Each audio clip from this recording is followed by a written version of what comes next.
감사 기도를 드리는 거예요. 물고기 들어가서 감사 기도를 막 드리는 거예요. 이 장면이. 네. 2장의 그 내용이 다 보면은 요나가 물고기 안에서 했던 그 기도가 자기가 즉흥적으로 드렸던 기도가 아니에요.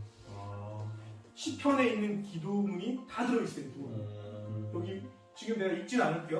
여기 보면 여기 다 이 단어나 이런 것들이 다 시편에서 가져와요. 그러니까 재밌는 건 뭐냐면 우리 루터 교회도 기도할 때 사실 정해진 기도를 드리잖아요. 공동 예배 때. 그게 약간 시편과 보면서 말씀을 이제 종합해서 들어와 있는 건데 그게 굉장히 좋은 기도일 수 있다.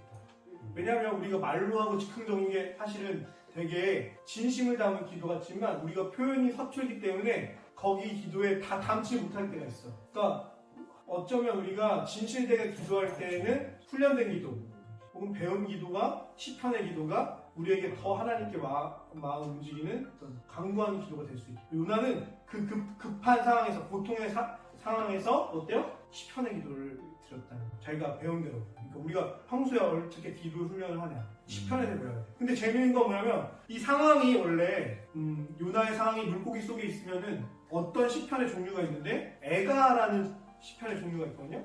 슬퍼하고 탄식하는 시편의 종류인데 그걸 들어야 되는데 형식을 뭘로 택했냐? 애가를 택한 게 아니라 감사시 형태를 택한 거예요. 그러니까 이게 되게 창의적인 건데 뭐냐면 원래는 우리가 그냥 상황에 맞게 이제 기도하려면은 아파요 죽겠어요 그거를 따가지고 시편 기도를 해야 되는데 그게 아니라 상황에 요나가 좌우되지 않고 상황보다 크신 하나님을 바라볼 수 있게 했던 기도를 선택했고 그 기도대로 사실은 구원받았다. 그렇게 얘기할 수 있겠죠. 그러니까 굉장히 형식 안에서도 창의적인 기도를 드렸다는 요나는.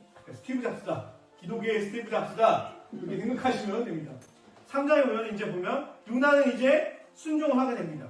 그리고 그가 전한 메시지와 니느웨의 반응은 놀라울 만큼 짧고 그냥 바로 야 회개해 그러니까 니네 망할 거야 그러니까 40일 동안 딱 회개하고 바로 용서받고 망하지 않는 그렇게 얘기가 됩니다. 그리고 요나서의 메시지들은 니느웨의 왕은 신학적인 요점을 말하는데요. 뭐냐면 이게 이렇게 얘기합니다. 하나님이 뜻을 돌이키시고 그 진노를 길치사 우리가 멸망하지 않게 하시리라. 그렇게 않을 줄 누가 알겠느냐. 이런 말을 왕이 직접 하고 가축과 뭐 다 회개해서 배옷 입고 우리 슬퍼하자 40일간 그렇게 이야기하는데 이게 그냥 나온 게 아니라 사실은 성경의 큰 신학적인 화두 중에 하나는 뭐냐면 하나님이 뜻을 돌이켜서 회개 용서하실 수 있는가 죄 지은 이들에게 그 내용을 왕은 알고 있고 요나는 몰라.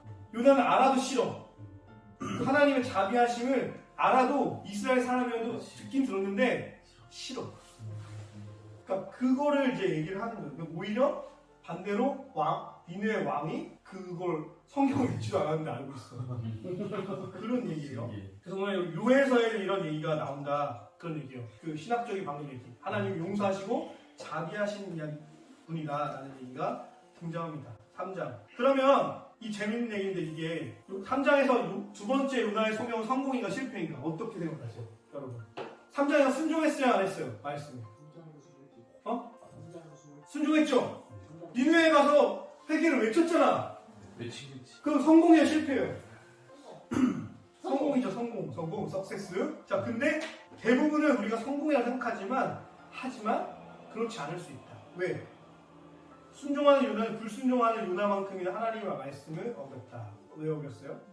이 보면은 순종하는 요나는 화가 나 있고 앙심을 품었다. 좋은 마음. 하나님 좋은 마음이 아니에요. 그러니까 우리가 같은 일을 해. 내가 만약에 성원아 참어 이럴 때 나쁜 거죠. 이럴 수 있죠. 아이고 마음과 어때요? 달라요. 마음과 행동이 다르면 더 나쁜 걸 수도 있어. 오히려 거짓대. 지금 요나가 지금 그런 거예요. 맞아. 그러니까 회개해. 회개 안 했으면 말만 문제. 그러면 이거 실패 성공이에요. 실패죠 그렇게 말도. 그럼 우리는 이런 경우가 있을까 없을까? 아. 우리도 이런 때가 많다는 거예요. 우리도 하나님의 부르심을 불순종할 때보다 순종할 때가 더 많은데 근데 마음은 안 그럴 때도 많죠. 네. 근데 우리는 이런 덕스러운 행동을 할 때 심각한 죄를 저질 수 있다. 착하게 굴 때 또한 가장 나쁠 수 있다. 책임 있게 행동하고 순종한 상황에서 우리는 가장 쉽게 하나님의 뜻을 우리의 뜻으로 대체한다. 두 가지가 같다고 생각하기 아주 쉽기 때문이다. 우리가 순종하며 성공적으로 소명을 이룰 때가 오히려 불순종하며 도망할 때보다 더 위험하다. 왜? 1장에서는요 그래도 하나님한테 미안함이라도 좀 있어요. 이거는 내가 행했기 때문에 3장에서는 행했기 때문에 미안함도 없어. 난 했어. 난 했어. 이렇게 되는 거예요. 그리고 불순종할 때는 적어도 배에 탄 사람들에 대한 연민이라도 있었는데 순종할 때는 니느웨의 사람들을 경멸하고 이용하고 이런 경우가 우리한테 있는 거예요. 그러니까 이 소명의 자리에서 우리가 잘 생각해봐야 돼요. 일상의 자리에서 이런 사람들인지 아니면 아닌지, 내가 순종하고 있는데 불순종하고 있는 건 아닌지, 척하고 있는 건 아닌지, 그 얘기를 생각해봐야 돼요. 자, 이제 40일에 대해서 얘기해 볼게요. 40일이 지나면 니느웨가 무너지라. 이 성경에 보면 40일이라는 말이 굉장히 많이 나오는데 중요하죠.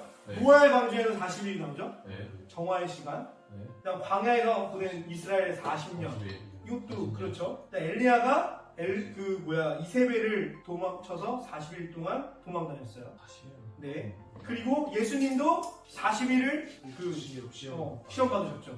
그리고 우리 좀 있으면 사순절이에요. 사순절이 있으면 뭐가 있어요 나중에? 그쵸. 근데 재밌는 건 뭐냐면 40일은 여기 보여. 예수님이 부활하고 나사신 40일 앞으로 하나님 나라에서 삶의 특징인데 새로운 실제를 확인해준다. 이게 뭐예요? 39일 동안은 사순절은 고난의 시간, 힘든 시간이지만 새로운 존재로 우리를 바꿔주는 시간일 수 있다는 거예요. 회개의 시간을. 그리고 또 보면 40일. 그래서 40일이라는 수는 종말론적으로 작용하는데 40일이라는 수는 어떻게 보면 고난의 시간인데 39일간은 어떻게 보면 우리를 만들어가는 40일의 부활, 예를 들어서 그 어떤 행복이 있기 때문에 39일은 약간 훈련 가운데 우리를 바꿔가는, 새로운 사람을 바꿔가는 계기가 될 수 있다라는 거예요. 그래서 종말론적으로 우리는 40일의 악령을 받으면서 그날들을 39일을 새로운 날들로 시작하는, 잉태되는 어떤 새로운 탄생의 계기가 될 수 있다. 40일을 무시하면 인생이 파괴되지만 40일을 제대로 작동시키면 인생이 새롭게 된다. 이게 그래서 우리가 예전의 방식대로 계속 살지 않고 이 40일의 법칙을 좀 적용하면 우리도 새로운 인생을 살 수 있다. 이런 요점이 있을 수 있습니다. 자, 요나의 분노가 있는데